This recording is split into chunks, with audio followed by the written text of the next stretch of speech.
Thomas the Tank Engine wouldn't stop being a nuisance. Night after night, he kept the other engines awake. "I'm tired of pushing coaches. I want to see the world." The other engines didn't take much notice, for Thomas was a little engine with a long tongue.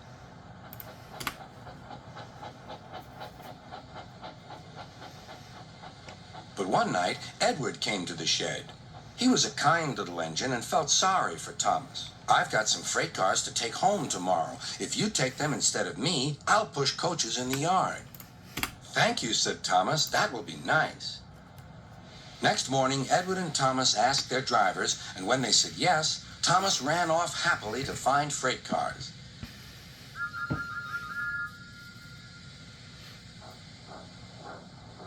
Now, the freight cars are silly and noisy. They talk a lot and don't attend to what they are doing.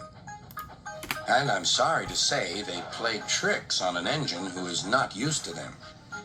Edward knew all about the freight cars. He warned Thomas to be careful, but Thomas was too excited to listen.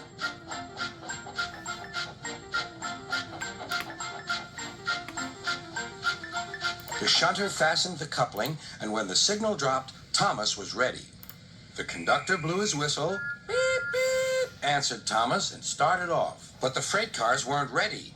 "Oh, oh," they screamed. "Wait, Thomas, wait!" But Thomas wouldn't wait. Come on, he puffed. "All right, don't fuss. All right, don't fuss," grumbled the cars.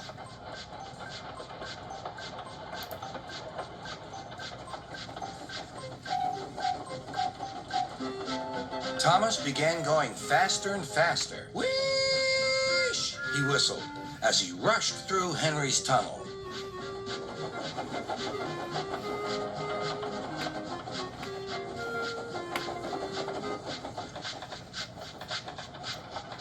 "Hurry, hurry," called Thomas. He was feeling very proud of himself. But the cars grew crosser and crosser. At last, Thomas slowed down as he came to Gordon's Hill.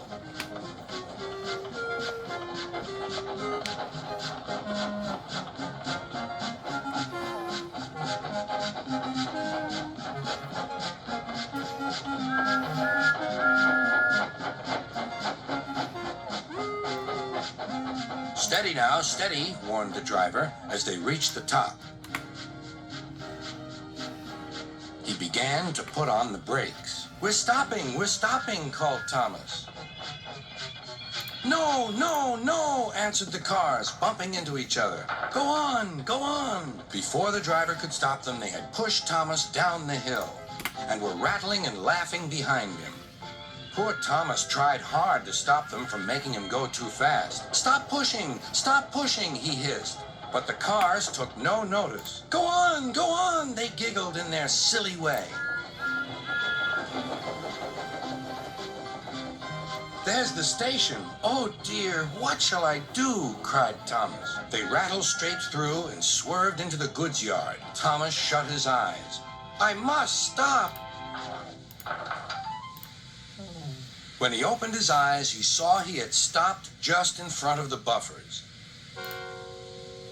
There, watching him, was Sir Topham Hatt. "What are you doing here, Thomas?" he asked. "I've brought Edward's freight cars," Thomas answered. "Why did you come so fast?" "I didn't mean to. I was pushed," said Thomas.